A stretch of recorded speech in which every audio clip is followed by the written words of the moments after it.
Good morning, Richfield.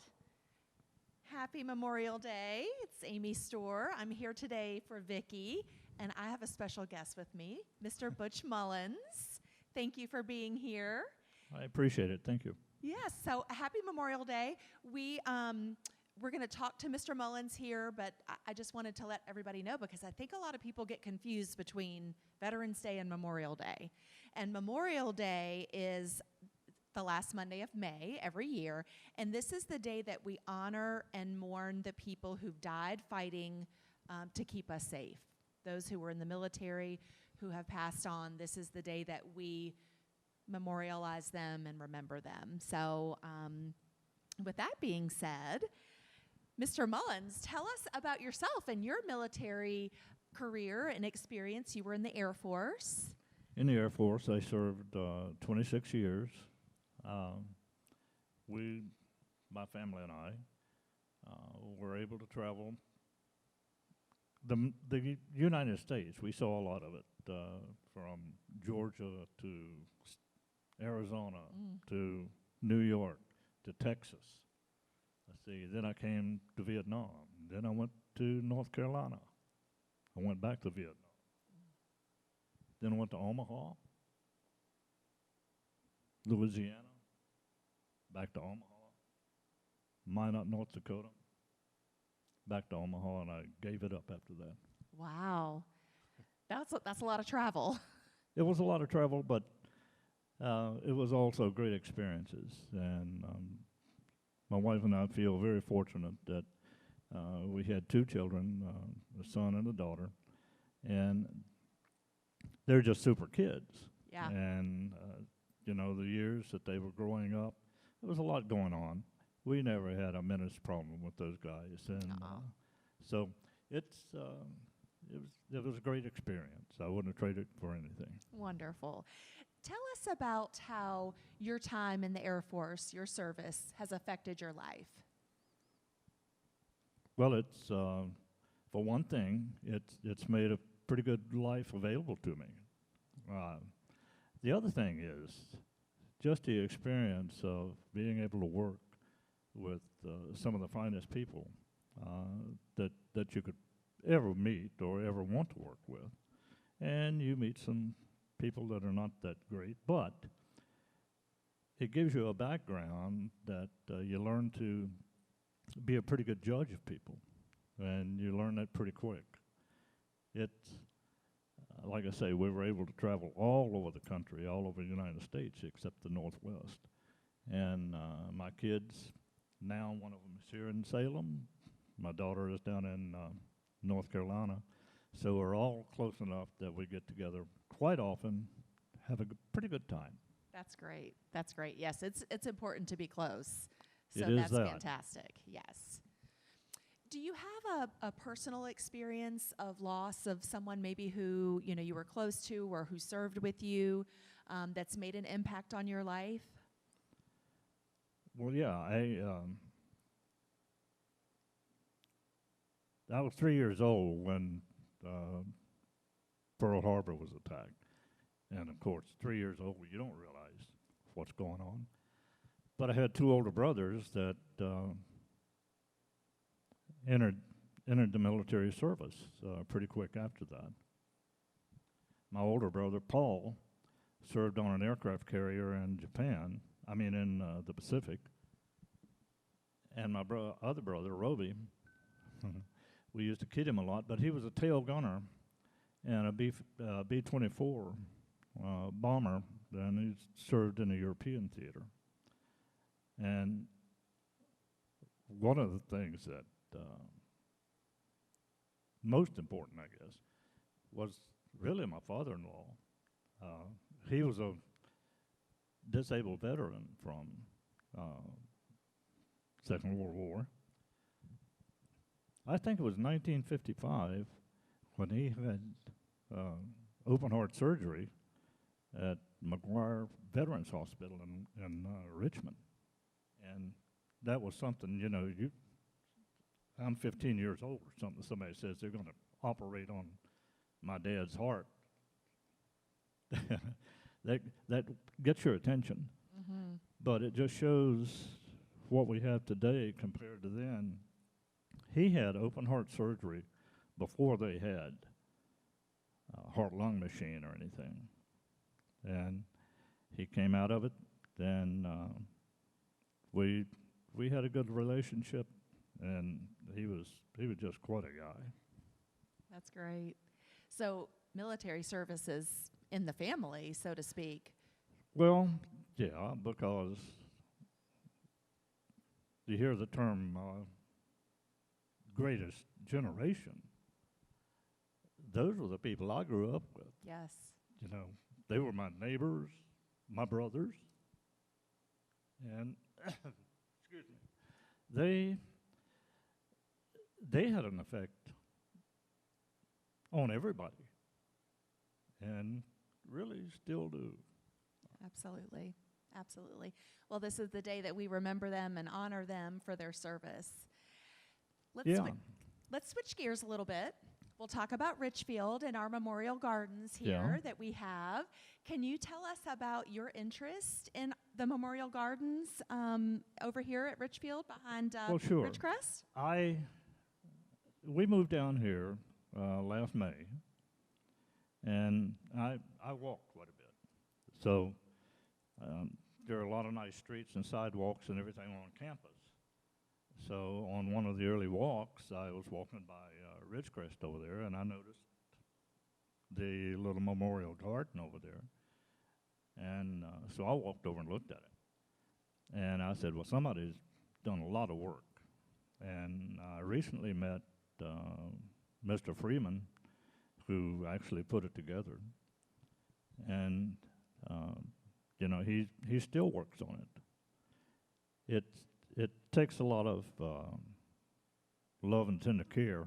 Mm-hmm. And one of the things that I want to do is to get involved with Mr. Freeman and cleaning it up. And I mean, I'll bring help because my grandson is an ex-Marine.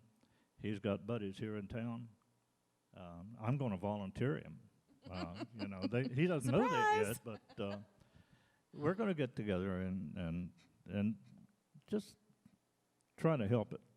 Now, one of the other things I want to do with the memorial garden is to get Ridgefield a little more involved with it. What Mr. Freeman has done, it's come out of his pocket and his own hard work. You know, we're not spring chickens, so we wouldn't be here. I'll be honest with you, I feel like that if Richfield gives permission for somebody to put together something like that, at some point, they probably need to have more than just a passing interest in it. And it's too nice to let it just go away. And too important. And that won't happen as long as I can have anything to do about it. Great. I love that. Well, if you or anybody out would like to volunteer, I'm sure you'll take any volunteers there are, huh? I'm sure you will. Yes. So part of why we're talking about this is to bring more interest into the garden and maybe get some more volunteers to help keep it up, because it is a lot of work. It's a beautiful garden, and I'm sure it takes a lot of time and commitment to upkeep that space. There are some of the brick paths that I think I was over there probably half a dozen times before I realized that they were even there. And so now that I know that they're there, and it's a very nice walk back through there. So That's we'll great. clean it up and see what we can make do with it. Great. Awesome. And I think did we have last week, did Vicki do a Memorial Gardens tour? She did. Good. And we had a group, I guess, of about half a dozen of us, and we went around, and that's when I met Mr. Freeman and had an opportunity to speak with he and his wife and talk to them about, what we could do.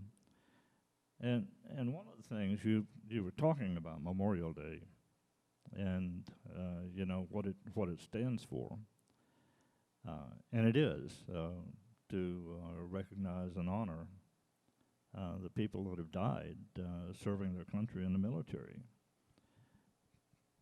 Veterans Day, which we celebrate in November, recognizes and honors every veteran of the military services.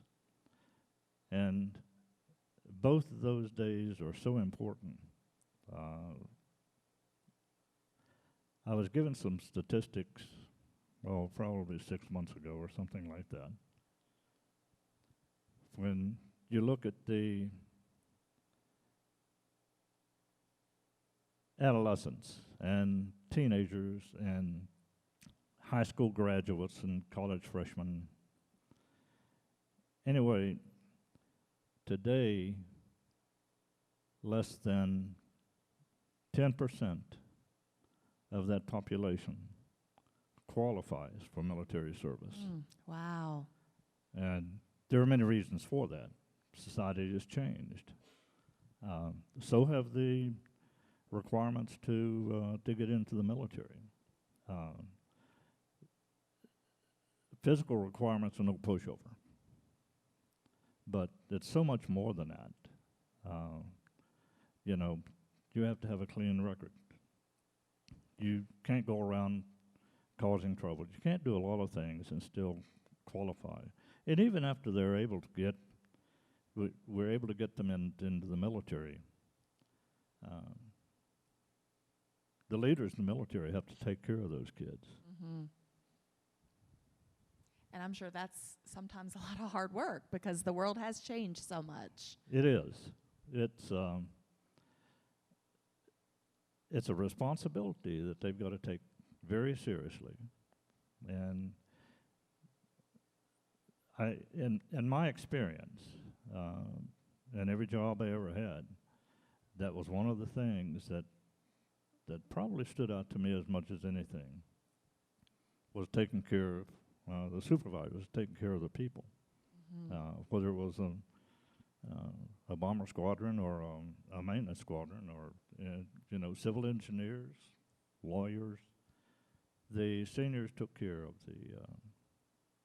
of the junior officers and provided what I consider pretty good examples for the people to continue and to have every opportunity to advance. But it's like everything else. You can't fail up too many times. Right. You can't have but so many chances. Well, and I think, the More Memorial Gardens is kind of your way, and, our way of sort of taking care of and giving back, to memorialize those, who fought so hard for our country and our freedoms and what we have now and are able to enjoy. Well, it is important, and I guess when Vicki asked me if I would come over, I started doing a little, work and learning a little bit more about Memorial Day. And I didn't realize it until,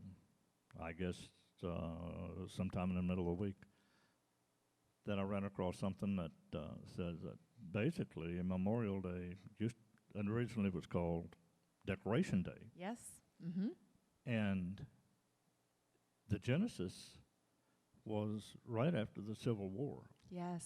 And the Southern ladies in Columbus, Georgia, went out and decorated the graves of both Northern and Southern troops that had been killed. And I guess that was in 1866. Well, in 1868, the commanding general of the military district of Washington celebrated the first Decoration Day at the National Cemetery at Arlington. Wow. So, it has come all the way through. It was 1971, I think, before they declared it a national holiday. Yes, I read the same thing. Yeah, yes, 1971. It's when I was growing up, back in theirs. I was in the band. I played trumpet, and we had a very active American Legion post there and a VFW post. And for whatever reason, I became kind of the bugler. Then I participated in so many military funerals and Memorial Day, Veterans Day ceremonies that it became special. And one of the things that really stood out to me, and my father-in-law was a member and had been the commander at the post there, but when I first started out, I couldn't drive. I was too young to drive. So there were two men there in the post. They were both officers. One of them was Bill Brown. He worked in the post office, and the other was a guy named Bob Lacey, and he had a store there in Narrows. I think he sold furniture and he sold primarily appliances. But they were the ones that would provide me transportation to go to the cemeteries. And if they were riding together, I was in the back seat.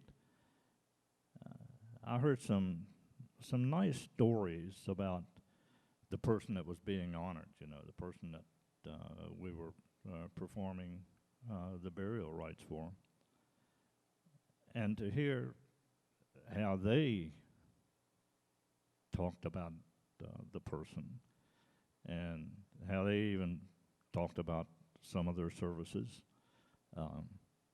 Some of the stories I probably couldn't tell in public, but you know, the thing of it is, they were so sincere doing the things that you do to comfort a family and to go ahead and honor the veteran and, you know, the last time. So Yes. it's Memorial Day, Veterans Day, and military funerals have a special place in my heart. Absolutely. Well, I want to also acknowledge your flight suit that you have on that I'm very impressed with, that you haven't worn for many years, and you still fit, and it looks great on you. Do you want to tell us a little bit about your flight suit? Sure. This is an old Nomex flight suit. The last time I wore it, I think, was in 1985. I was a bomber pilot the biggest part of my career. I did have 2 tours in Vietnam. Spent a year in country over there. And then one was in 68 and 69. I got back in June of 69. In May of 1970, I was on my way back over there, and I flew missions out of Guam, Kadena, Okinawa, and Utapao in Thailand, in the B-52. And the flight suits at that point in time were made of cotton, and it's hot in Vietnam. It's hot in Thailand. It's hot in Kadena. So, you know, they weren't too comfortable. But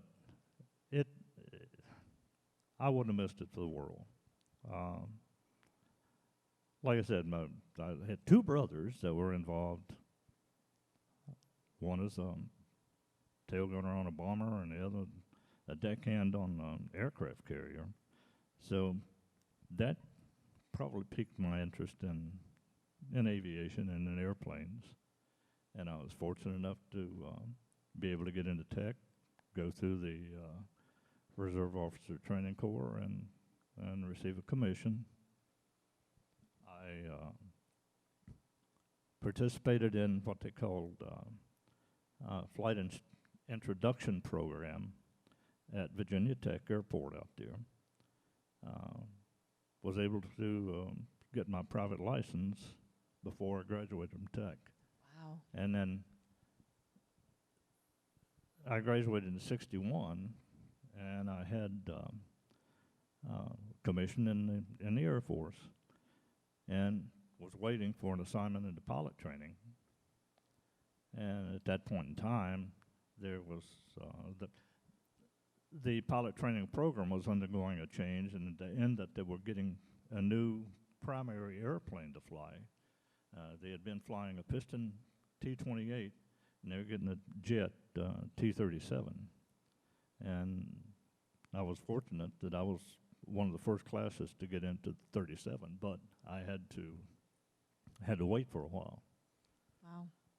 So my wife and I decided that we're going to get married in September '61. And I didn't have a job. She had a job, and that helped. But anyway, I was taking some courses over tech that couldn't do anything else. And I got a call from my high school principal that had been there. And he said, "Butch, I need a teacher." He said, "Can you teach English and history to sophomores in high school?" Hey, I was dumb enough to say, "Sure, I can do that." And so I taught school for almost a year before I went on active duty, and that kept me out of trouble there at home. So it's been a fascinating career and a very good life. Like I said earlier, there's not much of it I would change for any reason. Wow, that's fantastic. Well, it's been so nice getting to know you and getting to know a little bit about your story, and you have so many of them. We could do this all day long, but thank you so much for sharing your story. Thank you for your service. And, today, Memorial Day, we honor those who have died serving our country and fighting for the freedoms that we enjoy. So thank you for joining us on Memorial Day. Thank you for having me. Of course. I appreciate it so much. Yes, God bless America. Absolutely. We're going to welcome Chaplain Michelle to close us out with a prayer and a song, and we will turn it over to you. Thank you. Good morning. And Colonel Mullins, retired, thank you for your service and all that you've done. As a mother of 2 Marine Corps veterans, this is an important holiday. I remember Sergeant Sean Callahan and Lance Corporal Dominexia Matero, who did not make it home. They were battalion mates of my son, Michael. So this is a day that weighs heavy on my heart personally. So I want to offer a prayer, and then I'd like to offer a song as we close out today. So let us pray. Gracious God, you who created us, who sustain us, who call us to live in peace, hear our prayer this day. Hear our prayer for all who have died, whose hearts and hopes are known to you alone. Hear our prayer for those who put the welfare of others ahead of their own, and give us hearts as generous as theirs. Hear our prayer for those who gave their lives in the service of others, and accept the gift of their sacrifice. Help us to shape and make a world where we will lay down the arms of war and turn our swords into plowshares for a harvest of justice and peace. Comfort those who grieve the loss of their loved ones, and let your healing be the hope in our hearts. Hear our prayer this day, and in your mercy, answer us. In the name of all that is holy. Amen.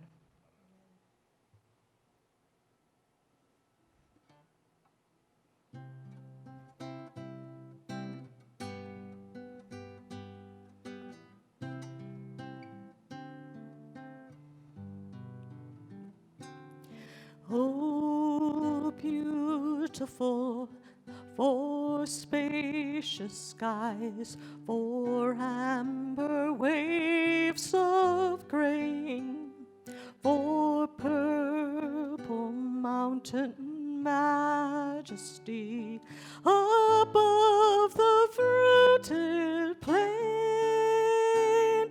America,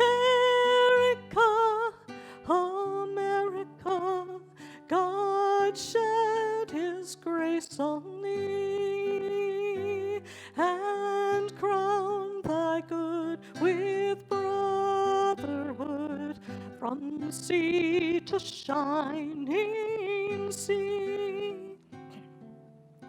Oh, beautiful for heroes proved in liberating strife, who more than self their country loved, and mercy more than life.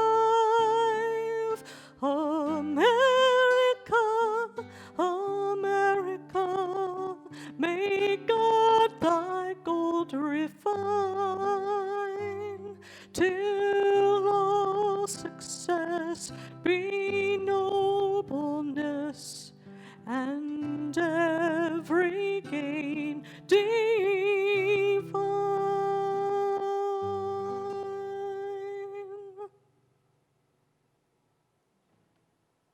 Thank you, everyone.